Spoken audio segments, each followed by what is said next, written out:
All right, so we're going to be in the book of Ruth today. I'll tell you, I don't think whoever wrote this book, the textbook, has a good grasp of how to structure lessons, because we had 3 lessons that were basically introduction to the book of Judges. Then last week we covered 5 chapters. This week we do all of Ruth. It's a short book, but still, I don't know what they were thinking. So we're going to do Ruth, but let's open up in a word of prayer. Holy Father, thank you for the day that you've given us. Thank you for the ability for everyone to make it out here tonight. And Lord, I just pray that you be with us during this study and help us to see things about who you are and our relationship to you. And I pray it would just be a fruitful time of study. In your name, Jesus, I pray. Amen.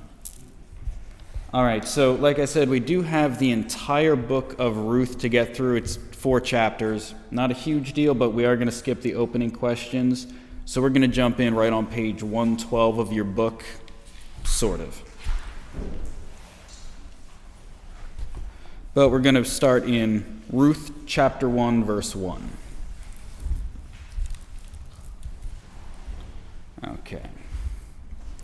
Ruth chapter 1, verse 1. Now it came to pass in the days when the judges ruled that there was a famine in the land. And a certain man of Bethlehem, Judah, went up to sojourn in the country of Moab, he and his wife and his 2 sons. And the name of the man was Elimelech, and the name of his wife Naomi. The name of his 2 sons, Mahlon and Chilion, Ephrathites of Bethlehem, Judah. And they came into the country of Moab and continued there. All right, right off the bat, what do we know about Moab? Does that click anything for you? It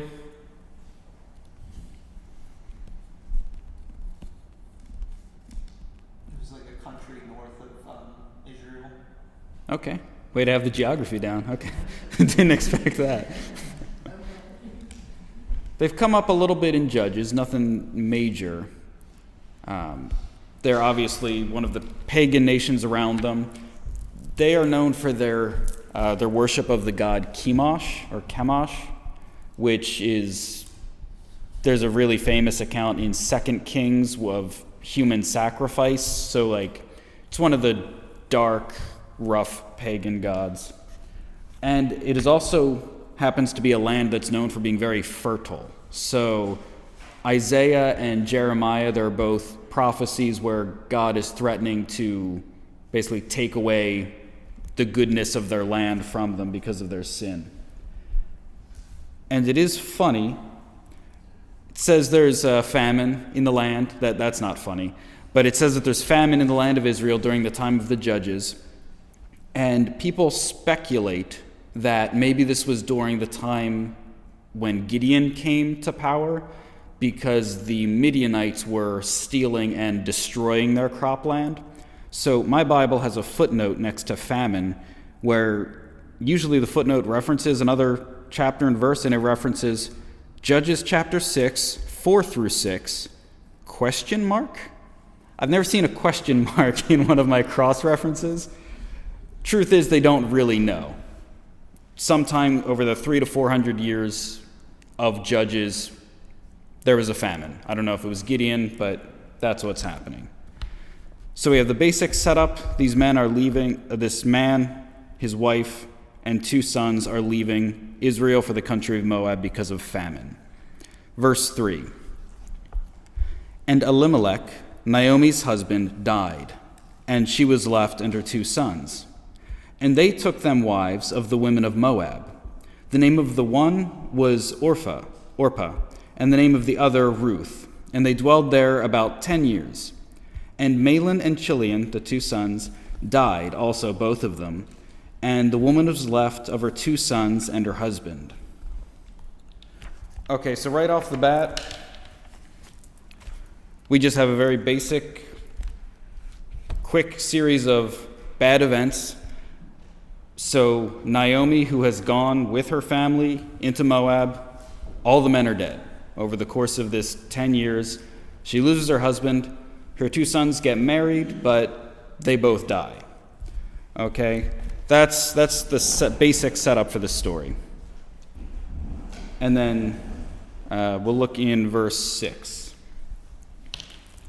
Verse 6, then she, Naomi, arose with her daughters-in-law, that she might return from the country of Moab. For she heard in the country of Moab how that the Lord had visited his people in giving them bread. The famine's over. Wherefore she went forth out of the place she was, and her 2 daughters-in-law with her. And they went on the way to return unto the land of Judah. And Naomi said unto her 2 daughters-in-law, Go, return each to her mother's house. The Lord deal kindly with you, as ye have dealt with the dead and with me. The Lord grant you that you may find rest, each of you in the house of her husband. Then she kissed them and lifted up her voice. They lifted up their voice and wept. And they said unto her, Surely we will return with thee unto thy people. So, if you know the story of Ruth, you might forget that at first, both of the women say, Hey, Naomi, we'll go back to Israel with you. So the famine's over, Naomi's going to go back, and even though these 2 daughter-in-laws know her, they're still young, they can still remarry, that will be good for them economically. Neither of them have children yet, so she says, hey, go stay with your people, go back to your family's households, you can remarry, have a life. Naomi's going back to Israel. They both say, no, it's fine, we'll go back with you. And verse 11, I want to point out in Naomi's answer, we have another little bit of bursting into poetry, like we've had a few times throughout Judges, and you can see it if you think about it this way. If you think about verse 11, and Naomi said, kind of put that up top, Naomi said, turn again, my daughters. And if you look at verse 12, it says, turn again, my daughters. So think about it poetically. Naomi said, turn again, my daughters. Why will you go with me? Are there yet any more sons in my womb that may be your husbands? Turn again, my daughters. Go your way, for I am too old to have a husband. So basically I just wanted to point out any instance of poetry that we're coming across. It's just interesting Hebrew writing form. But Naomi is saying again, hey, no, don't go with me. Just go back to your people. Okay, and then a couple more verses and we'll actually get discussing a little bit. Let's look in verse 14. And they lifted up their voices and wept again. And Orpah, the one daughter-in-law, kissed her mother-in-law, but Ruth, so she's leaving, but Ruth clave unto her. And she said, Behold, thy sister-in-law is gone back to her people and unto her gods. Return thou after thy sister-in-law. And Ruth said, Entreat me not to leave thee, or to return from following after thee. For whither thou goest, I will go. Whither thou lodgest, I will lodge. Thy people shall be my people, and thy God my God. Where thou diest, I will die, and there will I be buried. The Lord do so to me, and more also, if aught but death part thee and me. And if you're familiar with the Chris Tomlin song, that's where that comes from. But in your book on page 112, I want to ask question 4. And I know we covered a lot there, but compare the situation in Israel with what's going on in Moab. Which was a better place to live?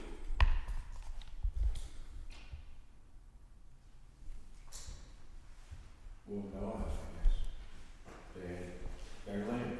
Yeah. Yeah, no, it's not a trick question. Yeah. Yeah. Okay.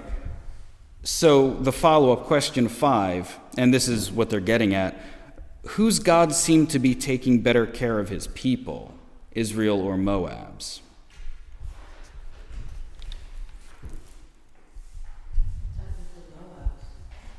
It's how it looks. And yeah, again, it's not a trick question. But we also have to recognize that that's exactly how they would have looked at it.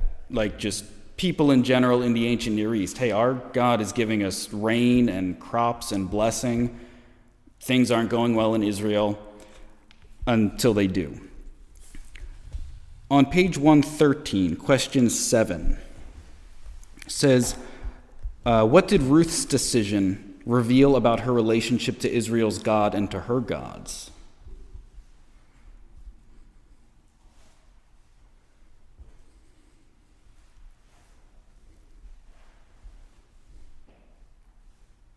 seemed like her gods didn't mean that much as staying with Naomi. Mm-hmm. And she was willing to accept Naomi's God. Mm-hmm.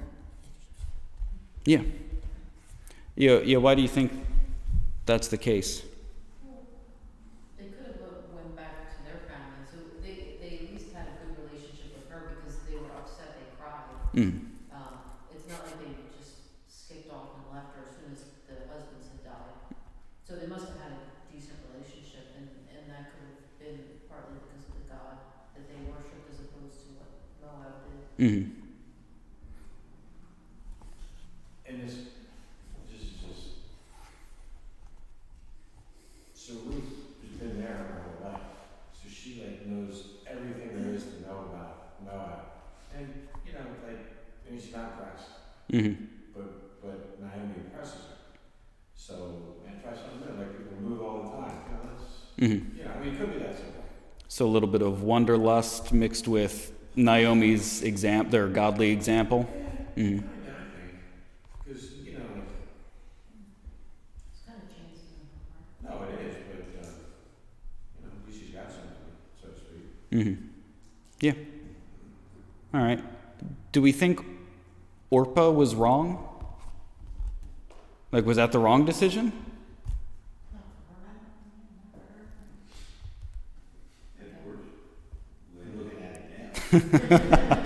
Yeah. 2,000 years of hindsight, and what were you thinking? Unless something unusual, it settled her destiny. It was Right. June, Mm-hmm. not something that would be better, Mm-hmm. especially with the Lord. Well, yeah, so was Ruth, are either of these right or wrong decisions, I guess? In theory, yes. Okay. But back then, maybe not. Again, hindsight, Yeah. I would get it. No, okay. Verse 6 says, the So Lord polite. was blessing Israel again, and things were starting to pick up from a natural point of view. Mm-hmm. So it made sense that it's not so great here. We'll go back and things are looking up. So, it doesn't look like it at the end, but maybe that's Ruth had a little bit of that on her mind too. Mm-hmm. Okay. She loved her mother-in-law and things were looking up somewhere else. Yeah. So The first miracle of the book of Ruth. it goes south, to the promised land. Yeah. Okay.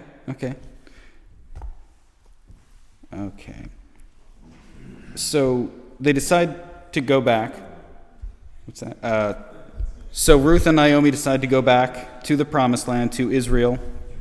And somewhere below question 7 in your book, they give some geography, which helps. The trip home would not have been easy.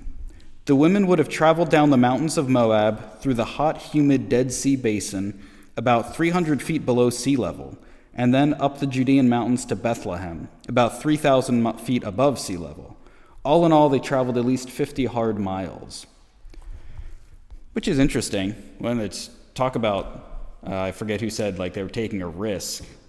Both of them were actually 2 women going, in the middle, ancient Near East, just walking through the desert. It's not great. I never really thought about it like that. I never really thought about the topography of that area. And the text also points out that by the time they get to Israel, it's the time of the barley harvest. I don't know when exactly in the year that is, but there's a lot of barley being produced, and that becomes very important later. And I will say that we're going to come across a bunch of Jewish things, like very Jewish terms that require a lot of background knowledge, but we will discuss them and define them as we need to understand them in the story. All right, so we're sort of on page 114 in your book, and we'll be in Ruth chapter 2. All right, Ruth chapter 2, verse 1. They're back in the land, and Naomi had a kinsman of her husband's, a mighty man of wealth of the family of Elimelech, and his name was Boaz. And Ruth the Moabitess said unto Naomi, Let me go now into the field, and glean ears of corn after him, in whose sight I shall find grace. And she said unto her, Go, my daughter. And my first question is, what does the gleaning refer to? It's the first Jewish terminology we're coming to. She's picking up the harvesters come in and then she picks up the shafts that were already harvested but not picked up. Okay. Why would she do that? It's easier for her. Well, I mean. Okay. And they make their corners for the widows and the poor.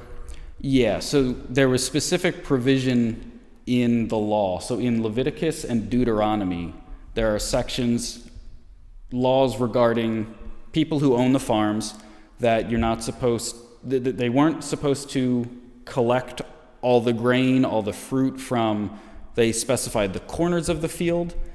There were even laws about, like, if you have olive trees, basically just beat the olive tree once to get what you're going to collect. Don't keep going back to it. Like, basically leave some fruit on the vine for the poor, for the widow, for the foreigners traveling through. And it was basically their way to, like, just, it was the closest thing to a social safety net they had. If you were wealthy enough to have large fields of grain, you just don't go about it, I don't need 100% of this. I'll leave some that people less fortunate can come and collect. And that's where Ruth and Naomi find themselves. Ruth is going out in this time of barley harvest, and she's collecting what wasn't collected by the actual farmers. Okay. Oh, and we find out that Boaz, this man whose field Ruth is going to, is a kinsman of Naomi's dead husband, Elimelech. So oddly enough, we'll get there. We'll get there. There's a lot to cover. All right, verse 4. Look at verse 4. And behold, Boaz came from Bethlehem and said unto the reapers, The Lord be with you. And they answered, The Lord bless thee. It's such a friendly work environment. Then Boaz said unto his servant that was set over the reapers, Whose damsel is this? And the servant that was set over the reapers answered and said, It is the Moabitish damsel that came back with Naomi out of the country of Moab. And she said, I pray you, let me glean and gather after the reapers among the sheaves. So she came and continued even from morning until now, and she tarried a little in the house. Then said Boaz unto Ruth, Hearest thou not, my daughter? Go not to glean in another field, neither go from hence, but abide here fast by my maidens. Let thine eyes be on the field that they do reap, and go thou after them. Have I not charged the young men that they shall not touch thee? And when thou art athirst, go unto my vessels, and drink of that which the young men have drawn. Okay. Boaz is showing himself a very nice person, very, very generous. However, I want to point out something that the book has on page 114. There's a paragraph that starts with, after greeting his workers. You see that? Okay. Basically, go all the way down the paragraph. It says, based on Boaz's instructions to Ruth, his heart must have been skipping a few beats over her. A romance began to blossom. Now, maybe it's just because I am very aromantic by nature and try to suppress such things in life. What do you guys see with this interaction between Boaz and Ruth? He's clearly being nicer than your average person needs to be. Are you seeing this as the starting of the romantic comedy that's going to come, or what are you seeing? Because then he's got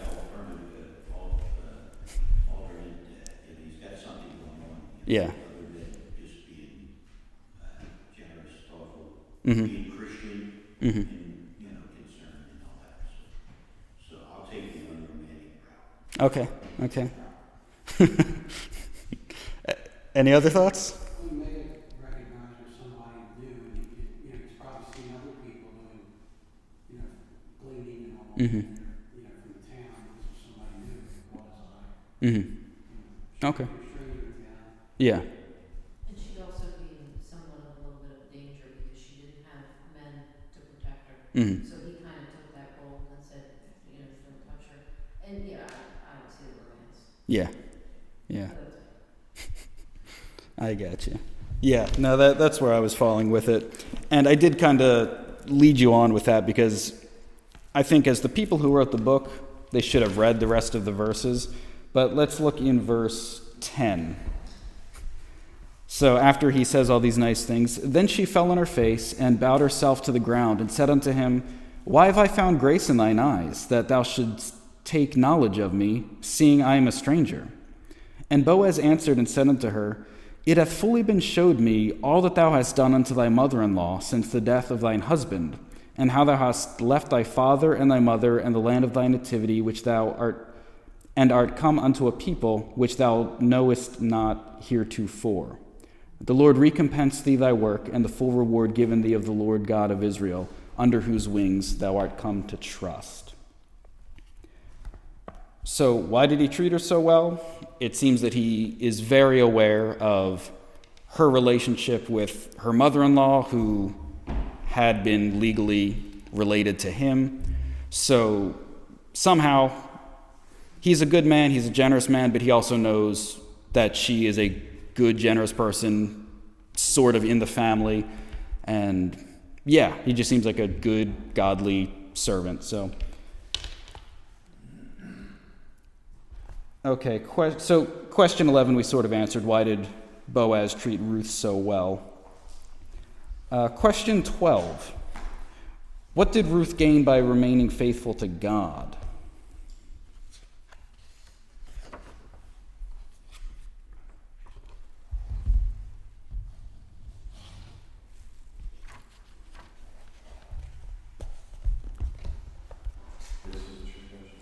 No, it's not a trick question. But it has a point to it. She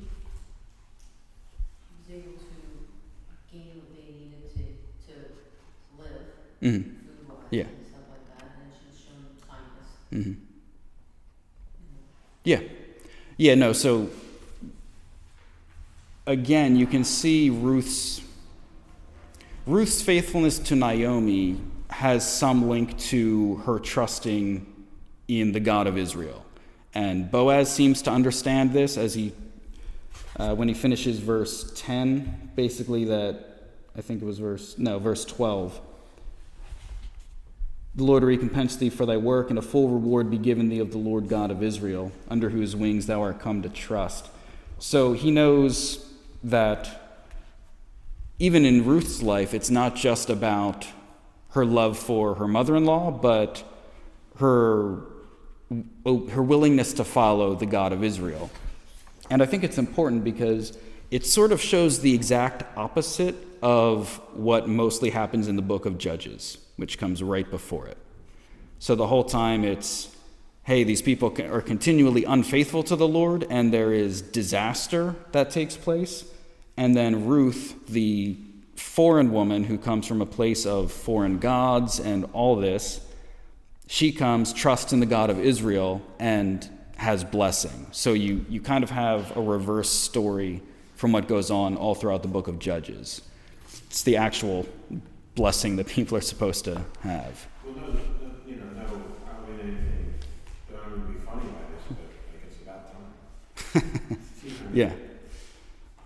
Well, and I think it says a lot that it's a foreigner, especially the way Israel always seemed to get off track about, okay, we're God's chosen people. That means no one else is that important. Read the book of Jonah. He doesn't want to go to the enemy, not because he's scared for himself. He doesn't want God to be good to his enemy. That's the point of the book of Jonah. You have a lot of these views where they end up making it purely a bloodline issue, as opposed to, hey, you were chosen because I want to bless all the nations through you. I want all nations to be brought to myself. So, yeah, you have what's supposed to be the chosen people of God running off, worshiping all these other gods, having disaster in the book of Judges. And then in the book of Ruth, you finally have a foreigner who's actually doing what Israel was supposed to have foreigners do technically, and bring them to the God of Israel, and she's blessed for it. Okay. We're going to look at chapter 3, and we're going to get into a Jewish question again. Chapter 3, verse 1. So Ruth went home and told Naomi all this stuff, and she has a whole bunch of way more grain than they expected. So chapter 3, verse 1, Then Naomi, her mother-in-law, said unto her, My daughter, shall I not seek rest for thee, that it may be well with thee?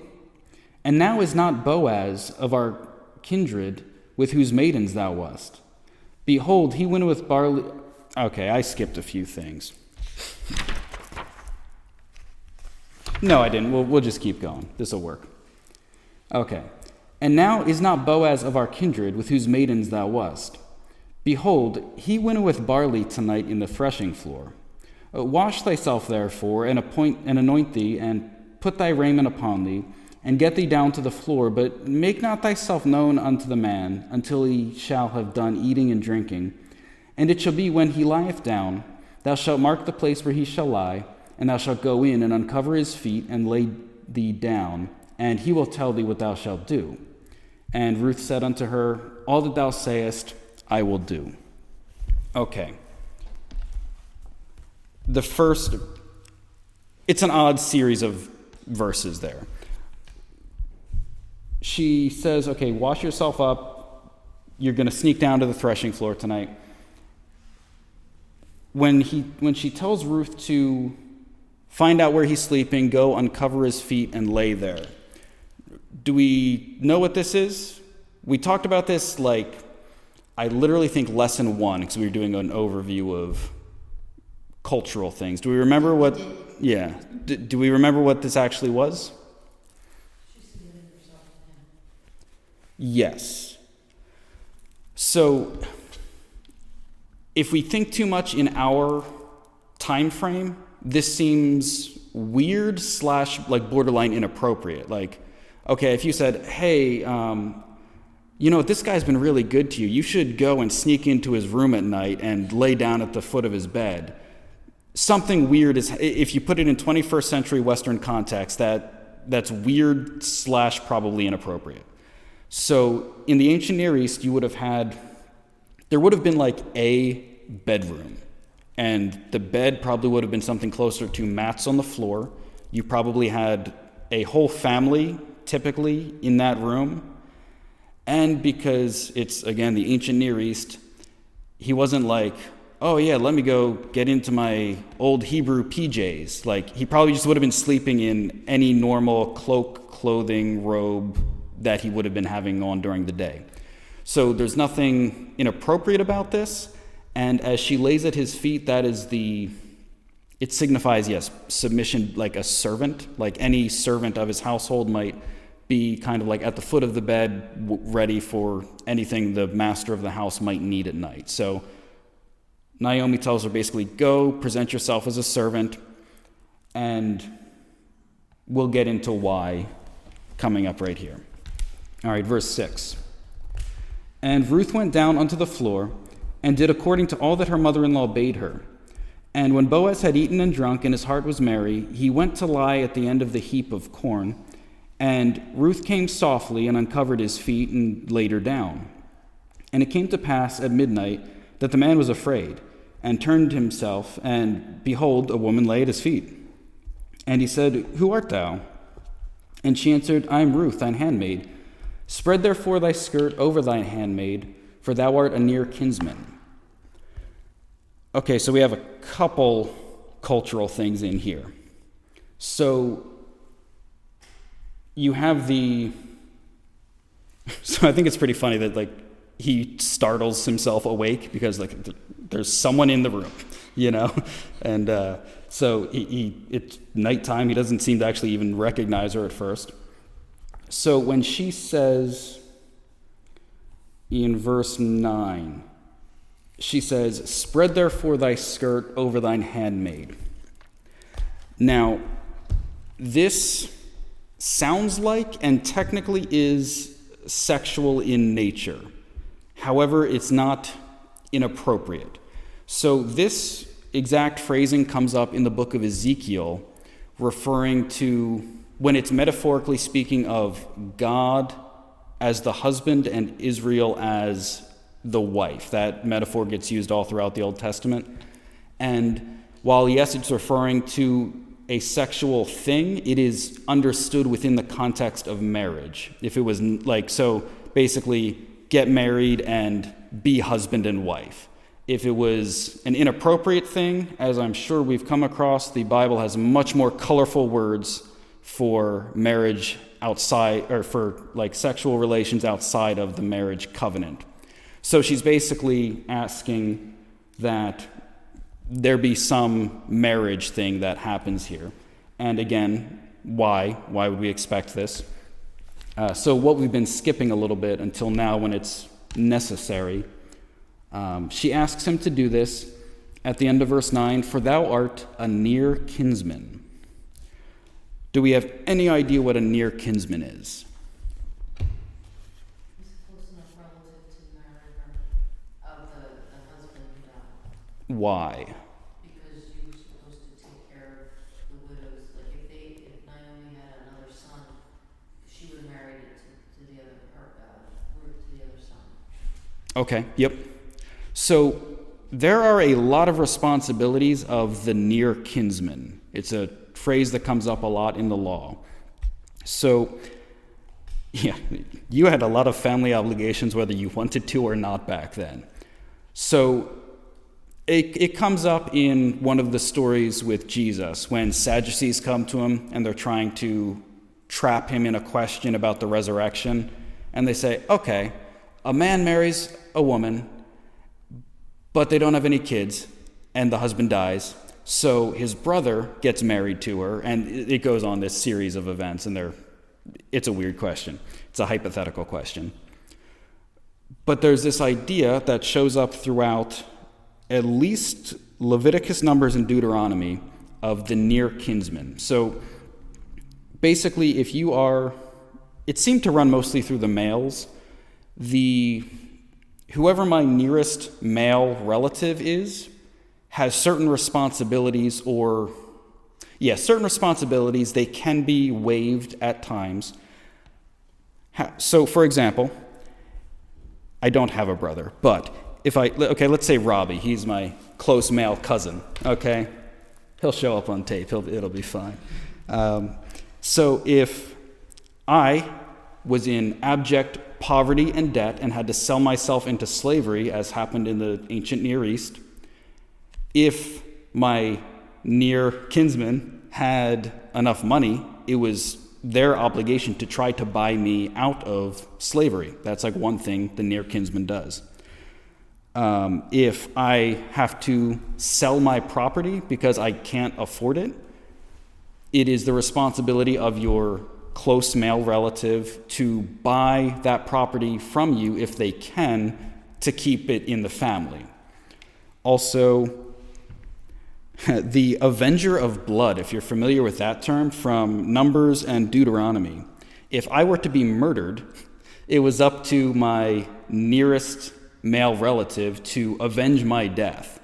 And I was reading about that today. They still technically have a thing for that even today, but it's the job of the nearest male relative to get the attorney and the lawyer and get basically have court-sanctioned vengeance for the person's death. And it was also the duty of the near kinsman, if someone dies, someone's married and they die and they don't have any children, the near kinsman is supposed to marry the woman, marry the widow, and raise children to their name. So, okay, let me make that less confusing. If I had a wife, I died without any children, then my nearest male relative would have the ancient Near Eastern legal obligation to potentially marry my widow, have children that would have my family name. Okay, so that's the technicality there. So at least, how that works, it gets complicated. We're dealing with inheritance laws. So the near kinsman can marry the widow. The first son takes on the name of the dead man so that their family line is said to continue. and that son would get the inheritance.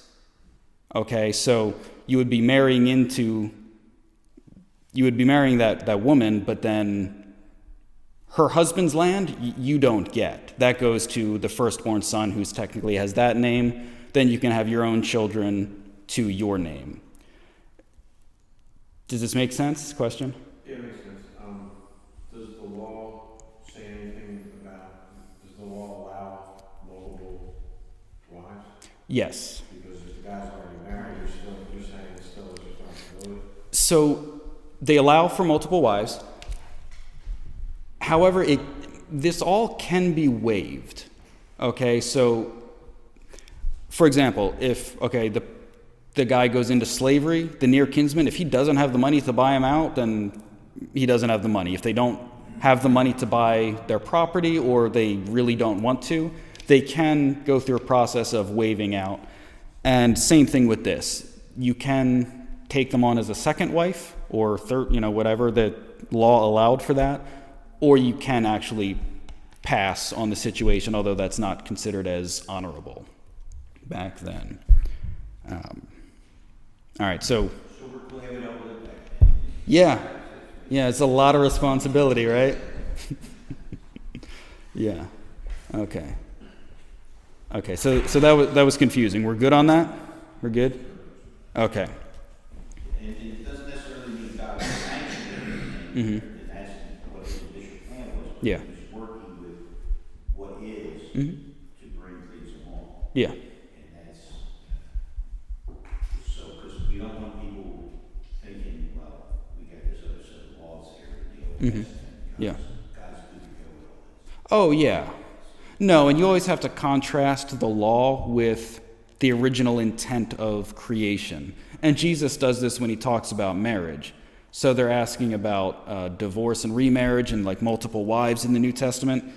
And he says, well, no, it was Adam and Eve. That was the point from the start. The ideal, perfect creation was one man, one woman.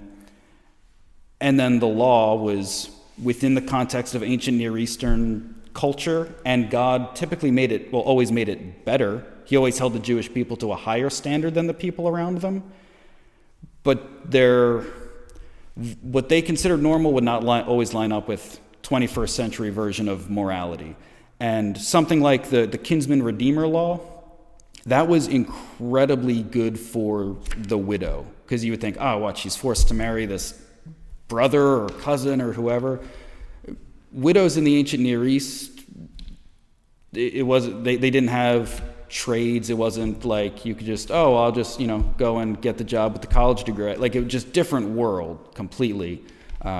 So being married into a family provided financial support, physical safety, just all sorts, and having children was essential to their idea of honor and shame and blessings from God and all sorts of stuff. So yeah, the law seems strange to us, but it was really for the protection of the widow.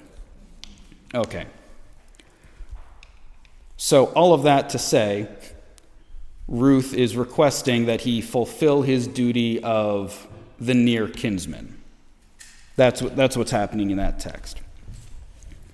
Okay. Look at I have verse 9, but we read that already. All right, verse 10, Boaz's answer. And he said, "Blessed be thou of the Lord, my daughter, for thou hast showed more kindness in the latter end than at the beginning, inasmuch as thou followest not young men, whether poor or rich. And now, my daughter, fear not. I will do to thee all that thou requirest, for all the city of my people doth know that thou art a virtuous woman. And now it is true that I am thy near kinsman, howbeit there is a kinsman nearer than I.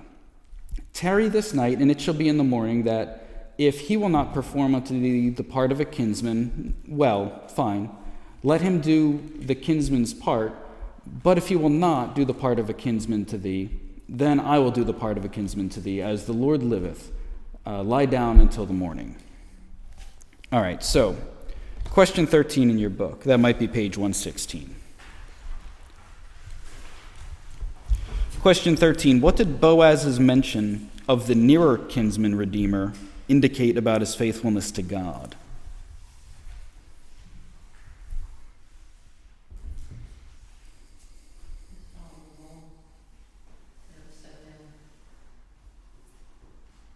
Yeah, okay.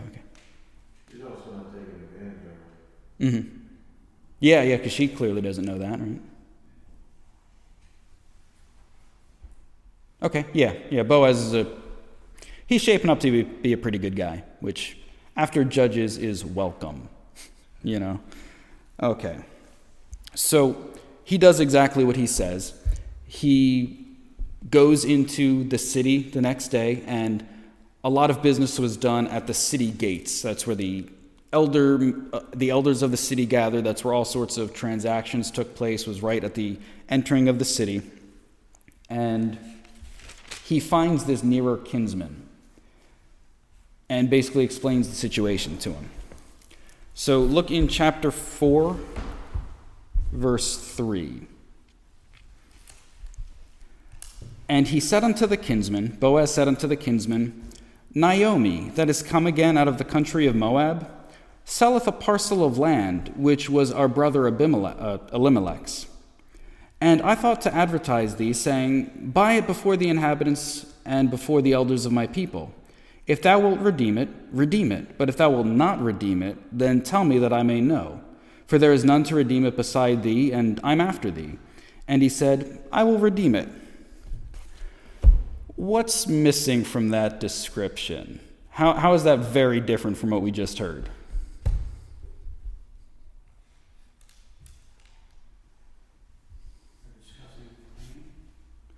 Yeah, he leaves out a crucial detail, okay? So this is just a land purchase as they're talking about it right now, which is not what we've been talking about. So he goes to this nearer kinsman, someone who's slightly closer related, and says, hey, Naomi, she's back. She's going to sell this piece of land. Do you want to buy it? If not, I'll buy it. But he's like, yeah, no, sure. This nearer kinsman will buy it. Verse 5. Then said Boaz, what day thou buyest the field of the hand of Naomi, thou must buy it also of Ruth the Moabitess, the wife of the dead, to raise up the name of the dead upon his inheritance. And the kinsman said, I cannot redeem it for myself, lest I mar my own inheritance. Redeem thou my right to thyself, for I cannot redeem it. All right, why doesn't he buy it? Why?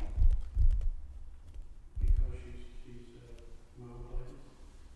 She's not Jewish. That could be a consideration. It's funny that hasn't come up with anyone. Maybe he's already married and his wife had killed him. All right. Expensive to have another wife. I mean, you can't. Yeah? Well, isn't it like... She knew she knows how to work, though. She already out. Good worker, yeah. Okay. Any other thoughts? Well, he said it might mar my inheritance. What is that? Somehow he wouldn't get what he thought was guaranteed to him in his situation Mm-hmm. if he did that. Mm-hmm. So there must have been some other kind of contractual thing he's got going on that prohibits him from taking another wife. Okay. So hopefully I explained the kinsman redeemer well enough that we can connect the dots.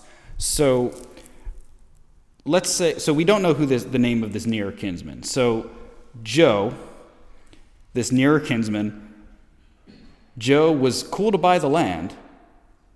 When he finds out Ruth is involved, this widow, he says, no, I can't do that.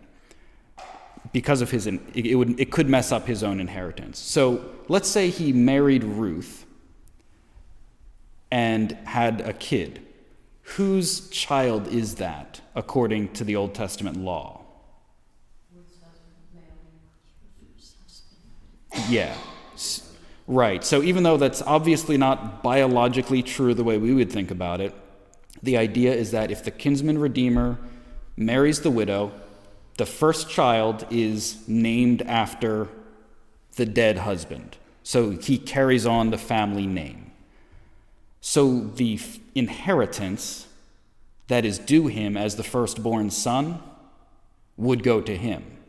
So Joe would end up buying the land, marrying Ruth, hopefully having a son, and then at the end of whenever he dies, that land will go to Ruth's son.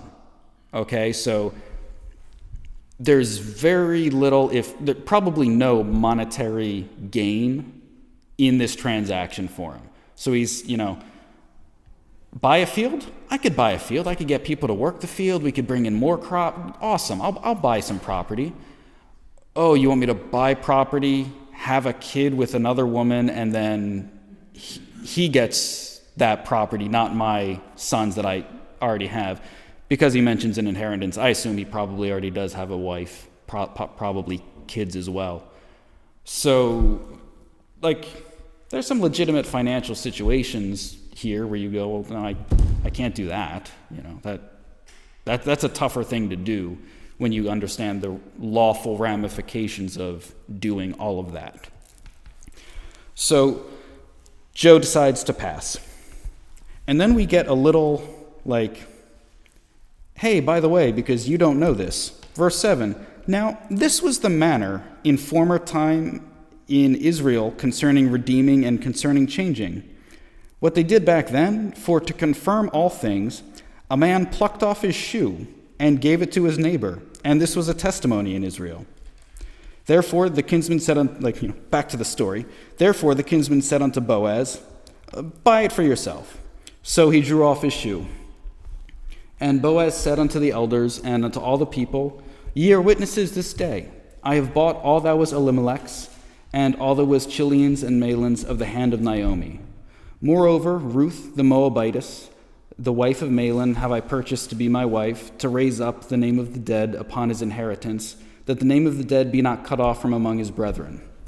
And from the gate of his place, ye are my witnesses this day. I thought the shoe thing was a funny aside. It's kind of like a parenthetical there in the text. He just slips it in and it gets back to the story. Because, we don't know who wrote Ruth, but whoever wrote it, he didn't expect the people he was writing it to know that off the top of their head. So there's got to be a little bit of space in there. So he makes his public declaration. Boaz is going to redeem the land. He uses terms for purchasing Ruth that we probably wouldn't love today.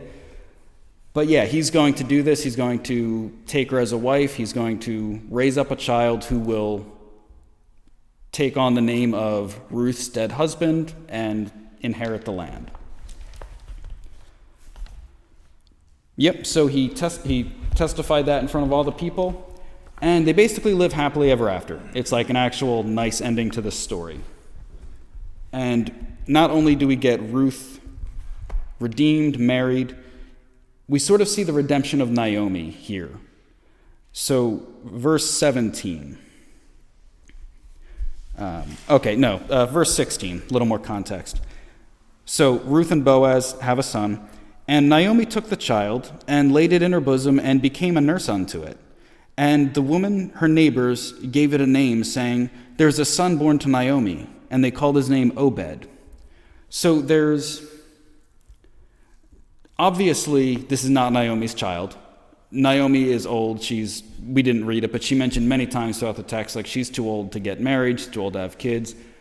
Everyone knows this isn't Naomi's child.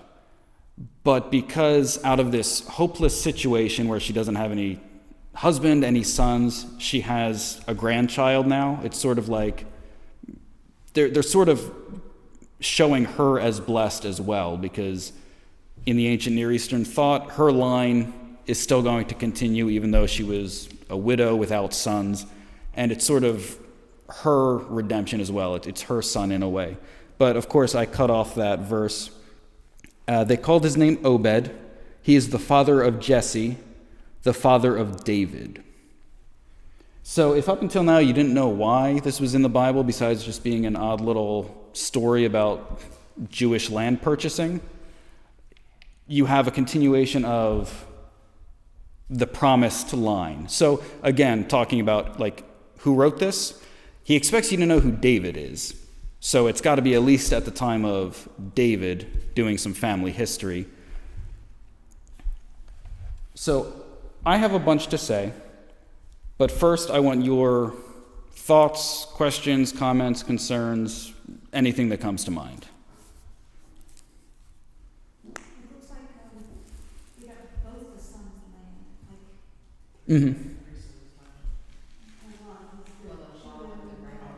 Yeah. the father, but also the son, but then the other one too, even though I guess the other daughter-in-law, then she just forfeited Mm-hmm. at that point, right? Because she went back to her folks. Yeah. Yeah, so Orpah's not there. So, yeah, that's the tricky thing, because they are both near kinsmen of Elimelech, who is the father, so Naomi's husband. So yes, technically he is related to Ruth's actual husband, but because he's like, it's like he's stepping in place of the near kinsman of Elimelech, the father.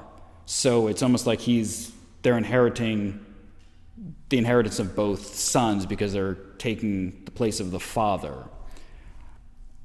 But I'm fuzzy on that. I'm shady there. So It would make sense if Naomi's too old to have children, then there would be no reason to have a marriage. But if he purchases it from her and Ruth, then she has money to live. Yeah. And Ruth can have children.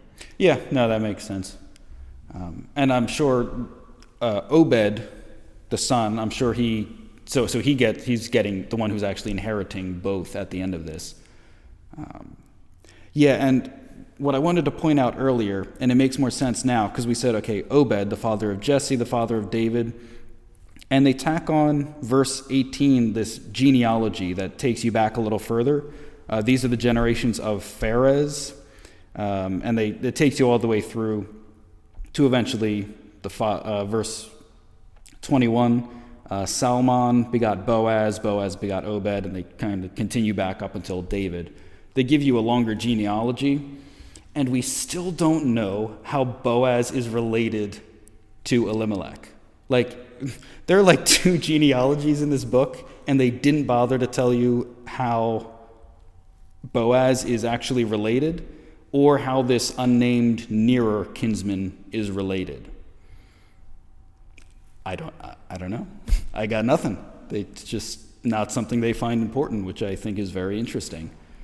I don't know if the nearer kinsman was like, maybe he was Elimelech's brother, and he was like more of an uncle or cousin, or I don't know. Maybe he does call him his brother, but that could be any. Yeah.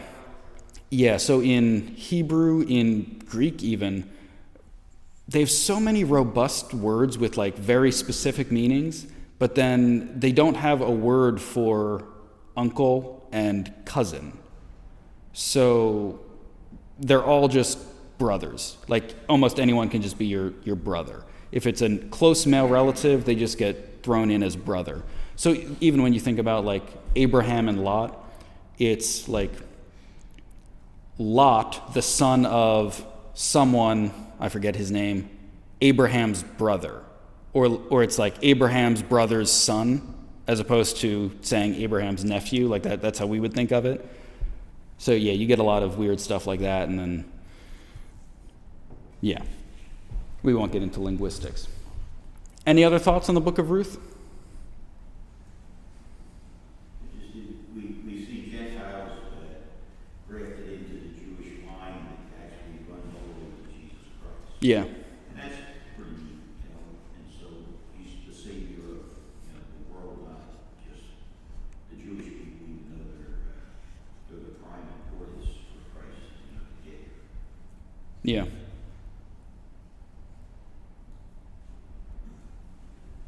not those distant relatives, you gotta hold on to those guys. Remember that? They can help you out on occasion, huh?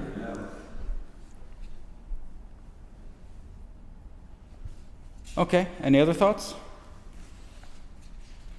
or questions?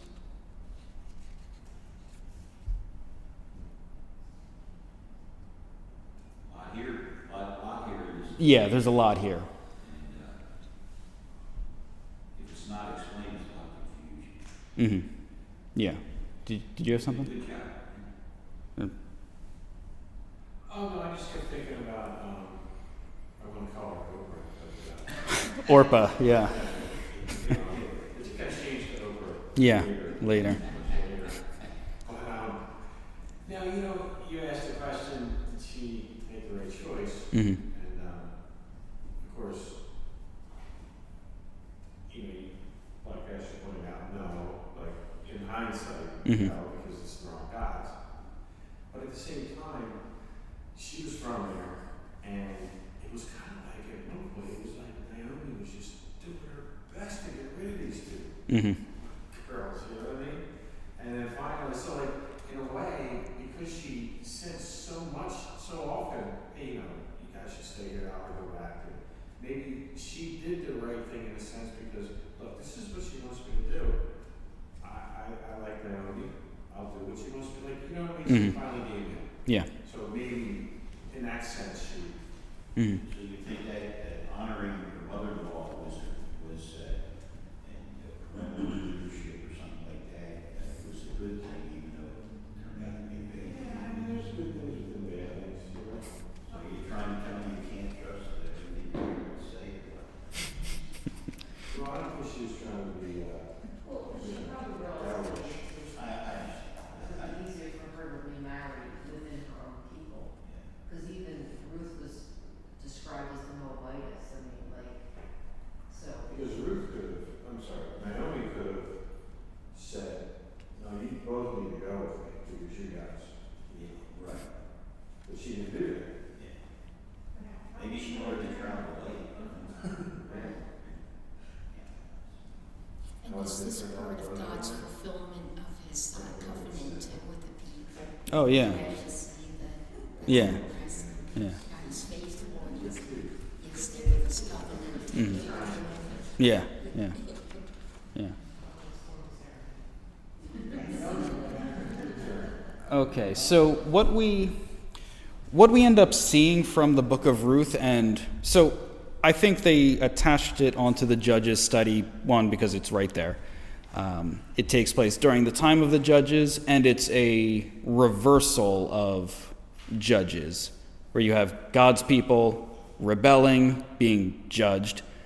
In this book, you have a Gentile, someone of the nations, following God and being blessed, to the point that they end up in the line of David, in the line of Jesus eventually. However, there's also, and I'm not the first one to think of this, there are heavy implications in the book of Ruth as to God's dealing with people, and especially Christ. See, when we think about, when you hear about, like, pictures of Jesus in the Old Testament, a lot of times we want, like, fortune teller style, here's the verse, and bam, here's how it's fulfilled.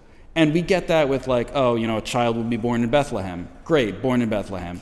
Virgin will conceive, bear a son. Great, Mary was a virgin. We get very simplistic ideas like that, and they're valid. But what we get more of is the Bible showing us who God is and how he acts and how people relate to him in that. So you sort of get this, when you break the story down to its core elements, you have two women being basically rescued from death, from the land of false gods, brought into the promised land. The idea that, both Naomi and Ruth, they were childless widows.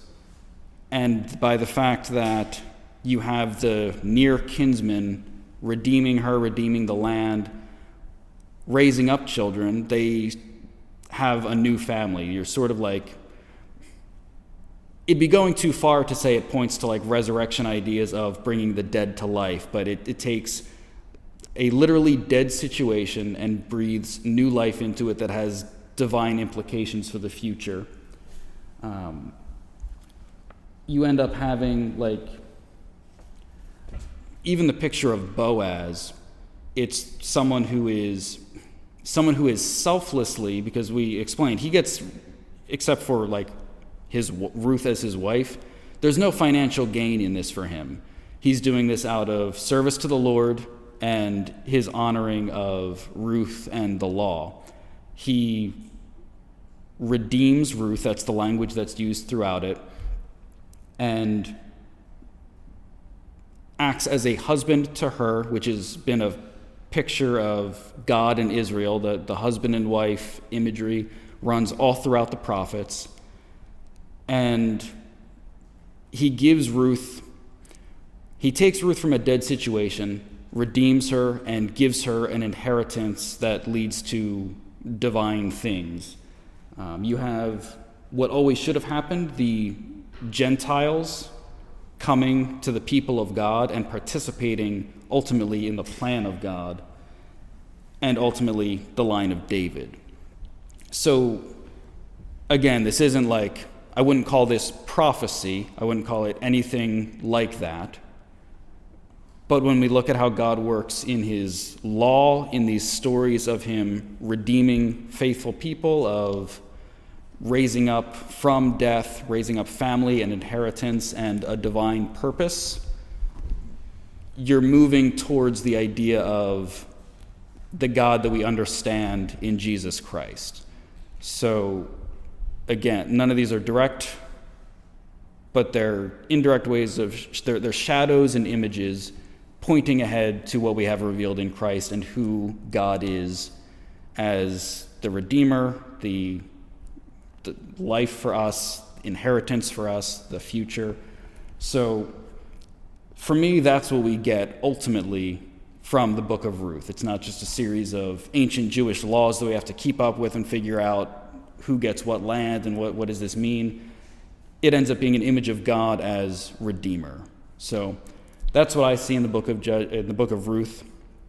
And that's it. Next week we have an overview, which should be helpful because, one, not everyone was here the whole time. And even if you were here for every minute of it, we've had 12 hours of teaching, plus a little extra probably. My bad. But we have a big review next week. Next week, I think we might have some drinks here. I didn't get to talk to you beforehand because, I'm always up for it. Yeah, I might have some coffee and tea and drinks and stuff like that. Might get some donuts. We'll see how it goes. Not promising a full meal, but okay, we'll have some refreshments. Since they're going by donuts. You want to remember too, nothing about Rick. So yeah, the redemption is really strong. Because when Boaz redeems her, right? Yes. And she's actually with a new life, with new people. She's in a different family now. Yeah. Just like, and there's all kinds of background. But the only thing that was on my mind, somewhere along the line, she converted Oh, yeah. to belief and trust in the one true God. Mm-hmm. Long before she ever was redeemed by Boaz. Yeah. She must have had a true conversion. Mm-hmm. And maybe that was the ultimate thing that persuaded her to go with Naomi Right. in history. So just Yeah. Yeah, no, that's good. Yep. All right. Any other closing thoughts? I think we're good. All right, let's close in prayer. Lord, we thank you for your word, for our ability to look into it and see things that we might not normally get the chance to look at. And I just thank you that thousands of years later, your word can still have impact and deep meaning, and we can see who you are and how you are with us. And I just pray that we would be able to understand your heart better through how you've dealt with people in the past, and even as the situations look different and bleak and dark, that you have a plan and a hope for the future. In your name, Jesus, I pray. Amen. All right, thank you.